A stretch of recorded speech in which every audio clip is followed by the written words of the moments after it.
Hey everybody, I'm Jason Mefford, and I'm back with Brad Miller.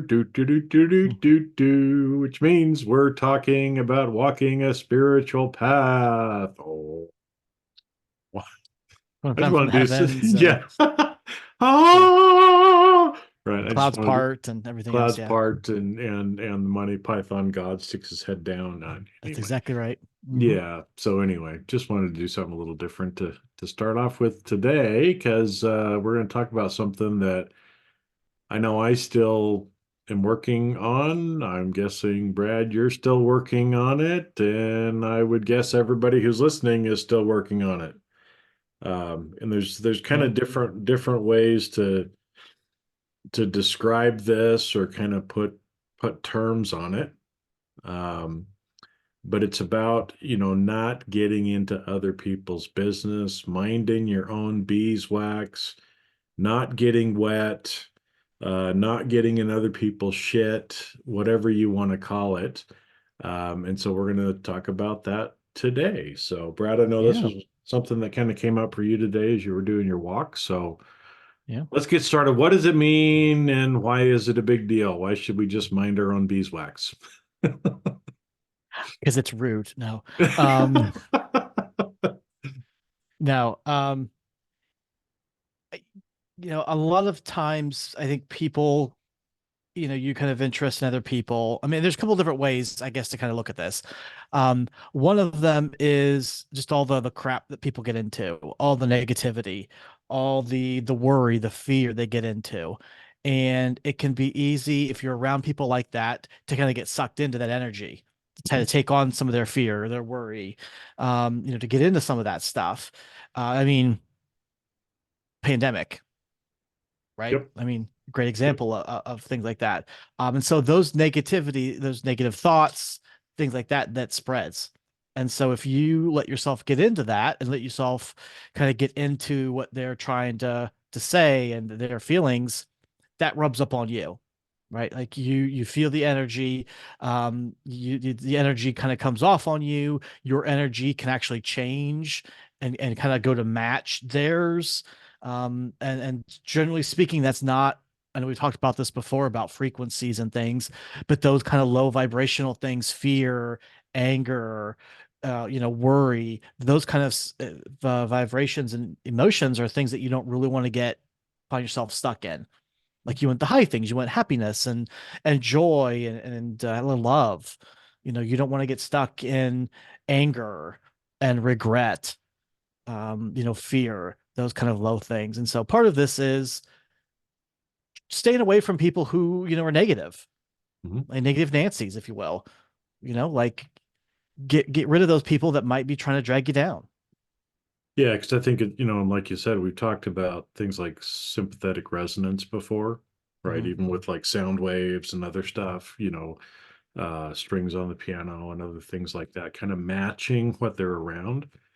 And so there is, kind of that part of it where, if we're around people like that, then we tend to, unless we're really strong and we are kind of going into it, maybe we'll talk a little bit about some of that to Mm-hmm. ways to kind of avoid because inevitably we end up around people like that from time to time. Sure. So how do we not get stuck in it? How do we not, pick up what they're spewing, sort of a thing, right? Yeah. Because that's a big deal. And I think there's a few little traps too that people, really don't even think about, or they think that they don't realize that they're getting themselves wet when they're getting wet, right? Mm-hmm. And so like you said, it's the and I think we've maybe made some reference to kind of impeccability of your word and how words kind of act like spells as Yeah. well, right? And so we can choose to believe and go along with what somebody else is saying, or we can, hold up the kind of sign and we're like, nope, not going to believe that. That's your opinion. I'm going to choose not to believe that, right? And so, maybe here's kind of a way that we can think about it is let's say again, we'll just come up with a hypothetical because I can't think of one right off the top of my head, but kind of a hypothetical where, let's say, you come up to somebody, Brad comes up, he's all happy, woo, woo, woo, he's feeling good, he's doing good. And I'm over here going, man, it sucks. Everything in this world just really sucks, and oh my gosh, you can't believe, that this is happening. And oh, there's so much bad in the world. I can start kind of going off on that, right? At which point Brad can kind of decide what he's going to do, right? Is he going to jump in with me and go, "Oh yeah, things are really horrible. Oh, the world sucks. Oh, people are such idiots, blah blah blah blah blah blah blah," right? He can start saying that. He can start agreeing with me, right? So I'm throwing these words out there that act like a spell. And if Brad chooses to latch on to those words, to believe those words, then he's going to get sucked in just like me, right? Now, there's different ways that Brad could approach this. He could sit there and just kind of nod and not really say anything to me because he can tell I'm off the deep end and he's just going to find a quick excuse to excuse himself. Oh my gosh, I got to go Look wash at the my time. hair. Oh, Yeah. sorry, Jason, got to go. Bye bye. Bye bye. Yeah. Right. Next time. Um, Yeah. so he could be nodding and just not really say anything, right? And just try to find a way to excuse himself quickly. But what's important is in his mind, Brad would be saying, "Yeah, I really don't believe that. I think things are really good. I like to see the positive in everything. I think there's a lot of really good people in the world." He could be saying these things to himself, right? To bounce off those words that I'm sending. Or he might even say something to me. He's like, "Oh, Jason, I hear what you're saying, but I had a really good experience today with this person at the store. And I like to see, that things are rosy and peaches and love and light and donkey dicks, right? Love, light, and donkey dicks." We If had you a don't know what we're previous talking we about, have we had a previous episode on go look that. it up. So yeah, That's go look right. it up. But and he could say that and try to maybe help me, right? Because if he feels like that's what he's supposed to do, then maybe he just throws it out there. And maybe I catch on and I'm like, "Oh, I'm in my shit again. I don't want to be there. Brad, you're right. Thank you for reminding me of that," right? And he can help raise me up, right? Instead of him coming down to me, he's helping to raise me up. Now, I may still choose to be a horse's behind and like, "Oh no, Brad, you don't know what you're talking about," right? And kind of get argumentative with him, at which point Brad would probably say, "Oh my gosh, look at Gotta the wash my time. hair. I got to go Sorry. wash my hair. I Right. got laundry to fold," right? And excuse himself from that because it's apparent that I don't want to move myself, right? And so, like I said, I mean, we all find ourselves in situations like this all the time with the people we live with, the people we work with, people on social media. There's so many different places, people you run into at the store, all kinds of things. And so there's some ways for you to kind of not get sucked into believing and lowering your vibration to where other people might be. Yeah. And for me, the biggest way to avoid to just stick out of this is just to try to avoid these situations in the first place. So social media is a great example of a cesspool of negativity. I mean, I think at first social media was wonderful because it allowed people to connect with others and, be able to meet new people and all that kind of great stuff. But eventually it got to where everyone is using it to complain about things, Mhm. moaning about this or this person sucks or, the politics or the economy is awful or all these other things going on. And so it's gotten to the point where it's just a lot of people who have a free platform to spout off negativity. And so a really easy way to avoid all that is just to avoid all that, is just to not be there, you Yeah, know? or also what I've noticed too, because social media is a great example because I hear a lot of people that are like, "Oh, there's so much shit in my feed. Oh, it's so much so negative." Well, if that's in your feed, it means you probably liked some things that were negative, right? So it's like, Or people, or or people or friends, or people who are negative. connections, exactly, who are spouting those kind of things off. Yeah, and you're liking them, because maybe you're jumping into it and you're like, oh yeah, the president, I hate what he's doing too, right? And so you like that. Well, if you're liking or loving things that come through your feed that are negative in nature, Mhm, Facebook, LinkedIn, whatever is going to show you more of those things in the future, right? And mhm, so, when I look at my feed, I don't see that stuff there right. because, well, one, I don't go onto social media that much except for what I need to do, very short in, out. I'm in and out. I don't even use social media on my phone anymore. It's only on my computer, and it's for targeted things. Mhm, But, and when I like things, I only like things that I actually like, things that are uplifting, things that are funny, things like that. And so over time, because I've only liked certain things, my feed is much cleaner mhm. than probably a lot of the people that I hear complaining about it. But that's, again, Yeah. there's another real life example, right? Mhm, To where, Brad could have come to me and been complaining, mhm. about all the negativity in his feed. And I'm like, well, that's funny. I don't have that. I see all the jokes and the funny memes Little and bunny rabbit pictures bunny and bunny gifs rabbit and yeah. pictures and monkeys and elephants or whatever it is, right? And so my perception of the whole thing can be completely different. And again, I'm not letting that idea of, I know there's a lot of negativity out there, but that's not the world I want to live in. So that's not what I'm going to believe. That's not what I'm going to buy into. And so because of that, my feed is going to be cleaner. My Mhm. reality of social media is going to be different than other people's because I've chosen to have that container and view it in a different way.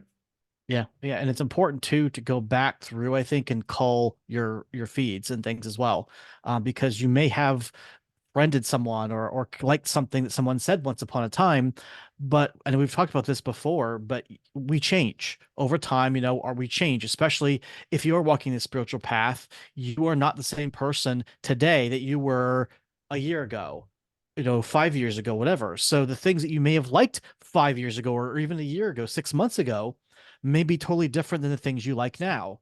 Your thoughts, your beliefs of things may be completely different. And so you may not want to still see those things from before. So sometimes you need to go back in and say, why do I have, well, who am I following? This person. What are they talking about now? Negatives about the economy. Up, nope, got to get rid of them. Mhm. Or I'm following this company or these, groups or whatever like that, but I don't really align with them anymore. Like my beliefs are not go with what they're believing. So, unfollow all that kind of stuff. And so you kind of have to, if you're going to use the social media, you have to keep up with it, especially if you start seeing negative stuff or things that you don't really like in your feed. Because, like you Mhm. said, you're responsible for your feed. Yeah, there's the algorithms, and you can bitch and moan about the algorithms and the kind of stuff on there, but ultimately they're giving what they think that you like. And Mhm. so if you don't like what you're seeing, you need to tell the algorithms, hey, I don't like this stuff. And one way to do that is by getting rid of stuff that you don't like, saying, yep, don't like this one. Don't show me this again.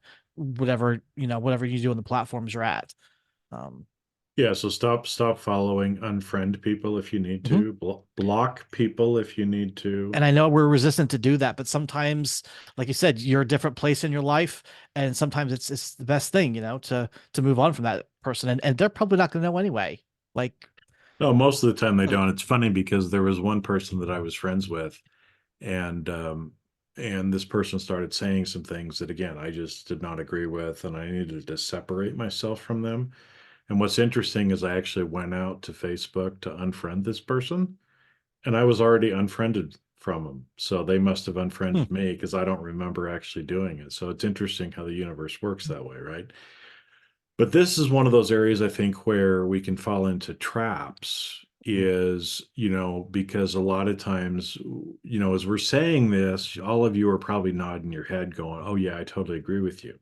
Until you go out onto Facebook and you're hovering over the link that says block or unfriend, and then you're like, well, I really don't want to hurt John's feelings. Oh, I really don't want to hurt Jill's feelings, right? Mhm. And so we use some excuse of thinking like, I don't want to hurt somebody's feelings. I don't want to upset the apple cart, whatever it might be. And we don't end up doing it, right? Mhm.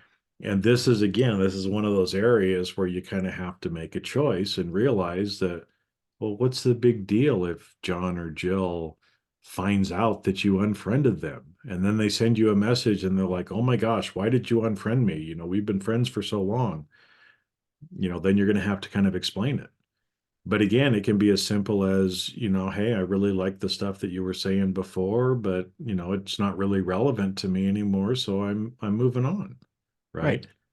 right? And again, it shouldn't be, they should understand we all change, right? I mean, this is one of those things that I hope everybody will get, and I'm still, you know, I'm the pot calling the kettle black sort of a thing, right? That I mean, I still get stuck in some of this too, but it's like just because I liked something when I was 25 or 35 doesn't mean I have to still like it now, Mhm. right? It's not like you make a decision and then you have to live with it for your whole life. We're allowed to make different decisions. And, having gone through a couple of divorces, this is one of those things. I mean, Couple decisions there that you went back on. Yeah. a couple of decisions that, I mean, things changed. But no, I mean, seriously, we joke, ha ha ha. But I remember my first former, right, really attacking me in a way and calling me unethical and all these other things because I had changed my mind. And it's like, whoa, just a minute. Right. So again, here's a real life example of, am I going to believe what's getting spit my way? Or am I going to say, well, hold it. No, I'm not a bad person because I changed my mind, because I have different preferences now, because we've grown apart, because now I know who you are and I know what you've been doing to me actually for years now. And it hasn't been working for a long time, but I just wasn't strong enough. I was afraid of hurting feelings or afraid of what other people might think about my decision, right? Because again, I mean, if you unfriend John on Facebook and one of your friends finds out about it, it's like, oh my gosh, why did you unfriend John? He's such a nice guy, right? I mean, people can say things like that to you, but it's like, and then they're kind of trying to guilt you into, well, why did you make that decision? Well, I made the decision because it was the right decision for me, right? And things change over time, right? We're allowed to change our mind, and it's and sometimes it's surprising, right? When you go back and you kind of forget. That's why what Brad suggested there of, kind of going back into social media and just kind of see who you're friends with and what groups you belong to and which ones you can kind of remove yourself from, because it's surprising the things over the years that we just forget about, as well. And even from a spiritual perspective, energetically, let's say if you belong to a Facebook group that doesn't believe or is saying things that you don't really agree with anymore, whether you're seeing those things in your feed or not, your energy is still a part of that because you're still a member of it. And so in some ways, energetically, we have to remove ourselves from those things anyway. um, and it's a good idea to kind of go back and audit yourself that way. Um, so Yeah.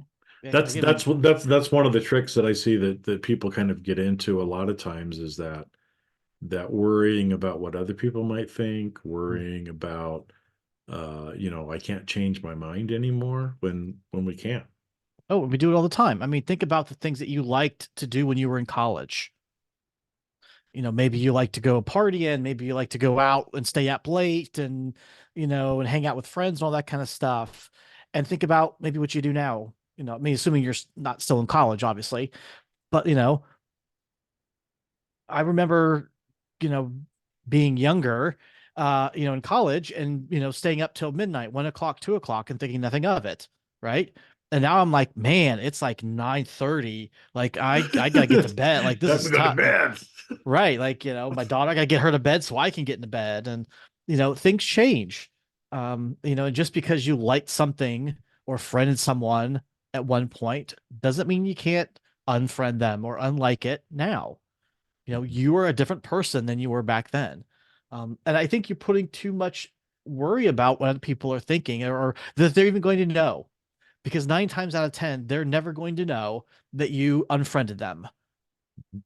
Like, it's not like that they get a notification popped up in their thing that says, "Hey, so Jason unfriended you. What a dick!" Like that doesn't happen. Like they're not set up that way. No, it's not Like, like my email responder for work. It's like it does tell me who unsubscribed, but again, it's like I don't go through that list every week and go, "Oh, oh, Jane, why did you unsubscribe? I can't believe you did that," and send her a note. I'm not right, going to and do that, right? I mean, guilt they trip her. some Like, why did you subscribe to my why did you thing? unsubscribe to this? It's none of my Yeah, business anyway.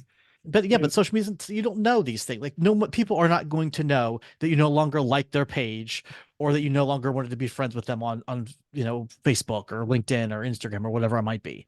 So, and like you said, I know that that is a big concern of people about worrying about whether people think and like what their reaction is going to be if they find out. Again, they're probably never going to find out. They probably don't even care about you anymore at this rate if you've not interacted enough anyway. And who cares what other people think of you? yeah. I mean, at the end of the day, what somebody else thinks of you is completely and totally irrelevant. All that matters is what you think of yourself. And there's one of the big, spiritual keys for what we're talking about today, right? So again, I know some of you that are listening, it's like sometimes we're talking about things and you're like, how does that have anything to do with spirituality? Well, that's a big one, right? Is learning how to not care about what other people feel and to realize that how somebody else feels, what their opinions are, has nothing to do with you. It has everything to do with them. Mhm. How they're choosing to feel, what they're choosing to say has nothing to do with you unless you make it your business and you Right. jump in and you get wet. And then again, that's not where we want to go. Part of this again of our spiritual path is learning how to to to give a damn and not give a damn at the same time, right? To lose that attachment. Mhm. And it happens through a lot of these everyday things that we're talking about, right? Because this is where you live your life. Mhm. You can go away for a month in a retreat someplace and you can feel holy and spiritual, and then guess what? You get thrown back into the regular world. And so the regular world is where we actually learn these lessons and deal with them all the time, right? Mhm. And so it's part of your spiritual process. Now, I know one of the other things in this that I've seen a lot of people, and I even find myself getting into this sometimes, is we feel like we have to fight for the cause. And so people will end up getting wet trying to be an activist or a martyr for something in particular. And so I'll give you an example that I remember, when the Black Lives Matters thing came out a few years ago, everybody was jumping on the bandwagon of having to say, yes, Black Lives Matter, right? And there were some people that said, all lives matter, blue lives matter. Everybody just kind of took that and ran with it, right? But there was a lot of anger, a lot of other things that kind of went along with that, right? And and I can understand because people of color and minorities have been discriminated, have been treated poorly, um, forever, forever, right? And so on the one hand, I understand the injustices that have been done, and I can understand the need to stand up and talk about some of those injustices. But at the end of the day, you get wet, do that. Meaning, again, if you're choosing to jump in to something, right, and to put your opinion behind it, to be involved in groups that are activists, then you run the very great risk of picking up that same kind of anger, hate sort of energy that goes along with so many of those groups. Mhm. And it reminds me of the Mother Teresa quote, right, where there were all these anti-war groups that wanted her to, put her name behind their organization. Like, Mother Teresa, war is horrible, and we want you to come, help be a part of our anti-war movement. And she would tell them, I want nothing to do with your anti-war. But if you have a peace movement, I would be very happy to help with that, right? Because she wasn't anti something, she was for something. And it's that same way, and there's different ways in which we can lend support while still minding our own business, right? Because I like to mind my own business. I mind my own business, and I really like it when other people mind their own business too. Yeah. So I don't like it when people get involved in my business and try to tell me that what I'm doing or what I'm thinking is wrong. That's none of their business. But I, on the other hand, too, will not jump in and tell you how to raise your kids or what your political views should be, right? And so, like I said, that was Black Lives Matter. And this year, again, with the national politics, this is going to be another shitstorm of a national election. And there's going to be a lot of negativity thrown out there. And again, it doesn't matter whether you're Republican, Democrat, if you like Biden, Trump, or whoever else might be running. That doesn't really matter. And honestly, from a spiritual perspective, it really doesn't matter. It does not matter who the president of the United States is in the long term, eternal nature of our being. That's just noise that gets us sidetracked from what's really important. Yep. But I see a lot of people getting sucked into that. And again, that's one of the traps, because on the one hand, we feel, like we're righteous if we're fighting for the right side, and it's my dharma to get rid of injustice in the world, right? But what if, instead of believing that you have to join some campaign or some group to do that, what if you just treated everybody with love and respect that you came in contact with? That's Mhm. enough. It's actually enough just to do that for you and for the people that are in your life. Yeah. Yeah, because you treat someone with respect, with love, with kindness, you brighten their day up. And so now they are now in a positive mood. And so they then spread that love, that kindness to the people that they see.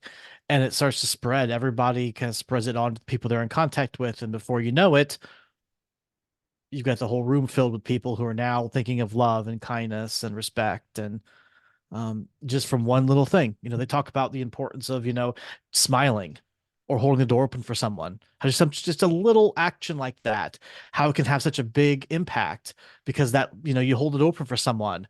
Well, then that person who you held the door open for, they're in a great mood. So now they open the door for someone else, or they, pay for the coffee of somebody behind them in line or whatever. And it just goes down, like that. And it just spreads.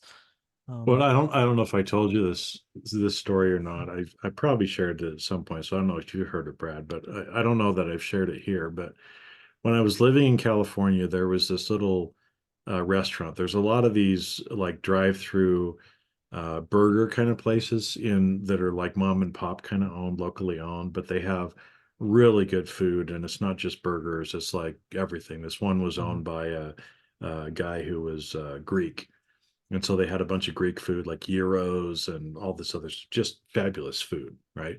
And so I'd go there quite a bit, and especially during the pandemic, right? Usually it'd be takeout, just go over. This was mhm, the place that mainly most of their business was probably drive through anyway. You just get in the sure. line, order, you take your stuff back home, right?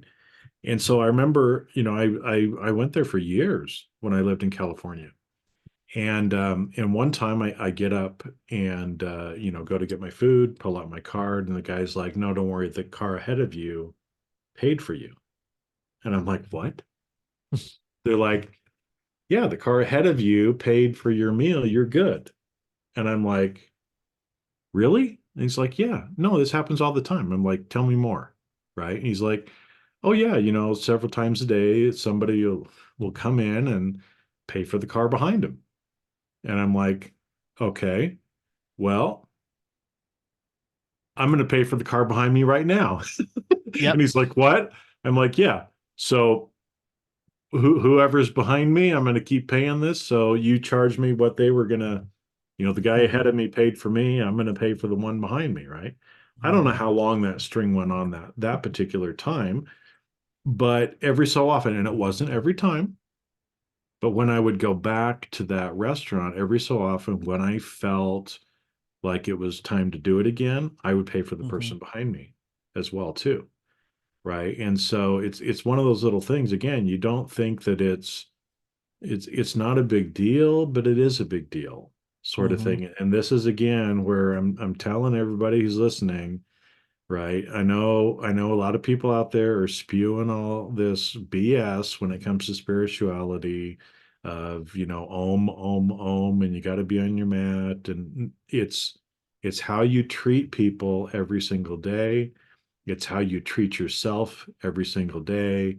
It's how you feel connection with all living things and all non-living things, both on this planet and throughout all the galaxies, right? That's what it's about. And we're here on this earth going through what seems like ordinary, regular, mundane, routine, blah, blah, blah. But that's where the lessons are. That's where Mhm. the growth comes. You can go pay $20,000 and go to a month-long retreat. And for those couple of weeks, you might feel great. And then you're going to come back home. And if you go right back to what you've been doing before, you just wasted 20 grand, right? But that's what people will tell you to do. We're telling you no. You just think about how you're dealing with your social media feed and the people that you're choosing to hang out with, and taking quiet time for yourself and going on walks and meditating and feeling connected to other people and showing love to other people and to all living things, and doing simple practices throughout the day to try to increase your vibration and increase your connectedness, and encouraging these higher states of consciousness. That's what Mhm. it's all about. That's what it's all about. And if you have an extra 20 grand sitting around that you're thinking about using for that, uh, You can throw it our way. you can throw it our way. That's right. And we will pep No. forward along uh to the car behind us um Yeah. as needed. But um Well, and again, I mean, I say this, and again, I know a lot of people are going to be kind of shaking their heads like, "Oh, but no, Guru, blah, blah, blah, blah, blah, blah, blah, blah, blah, right, says that I have to go and do this, and I've got to pay him, 20 grand and go to their ashram for 2 weeks if I want to make it to the next level." Well, most of those people are charlatans. And again, I'm not broad brushing, right? Because it's not bad. It's not a bad thing for people to receive money in helping people on their spiritual journey, but it's how they're doing it and what you're actually getting for it. And if you look at all the true masters that are out there, right? And again, I know things were different, but if you think about, ascended masters or people that we might look up to as being people who have become enlightened during during their life. Going back to Krishna or Buddha or Christ or Lao Tzu or even more modern Gandhi, right? And I want you to look at any of those people, right? And did Gandhi have a bulk mailer that he would send out, requesting money from people? And, oh, sign up for my master course and I'll teach you how to become enlightened. That's not what Gandhi did, right? He just lived his life and he showed by example. and what he preached, he lived, right? And that's the difference. Gandhi understood it. He understood what was going on. And yes, early in his life, he was one of those people who, when he lived in South Africa, if you go back and watch the Gandhi movie, there was some huge discrimination and other things that were going on at that time. And he fought. As a young man, he kind of fought, right? And as he got older, he realized that no, that's not the way to do it. This peaceful protesting, living your life the way you need to live it, that's what changes the world. Okay. And if you don't believe me, Gandhi was one of the biggest contributors to India getting its freedom from England, all through peaceful means. So, what we're talking about here might seem mundane and not like, spectacular in a way, but this is how we learn, this is how we grow, this is what the spiritual path really is in this life. And if you're being told to give other people a bunch of money for something that seems fabulous and grandiose, just check it out. It might not be what it really seems to be. But bump bump.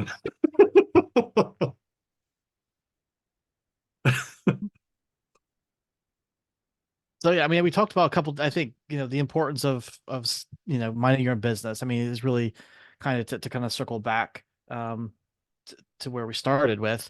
It is not letting other people bring you down. It's not getting into people's business and worrying about what they think either. or All what that they're really do or matters is what they're doing right. or thinking either. All that matters is all that you think and all that you do. That's really all that matters.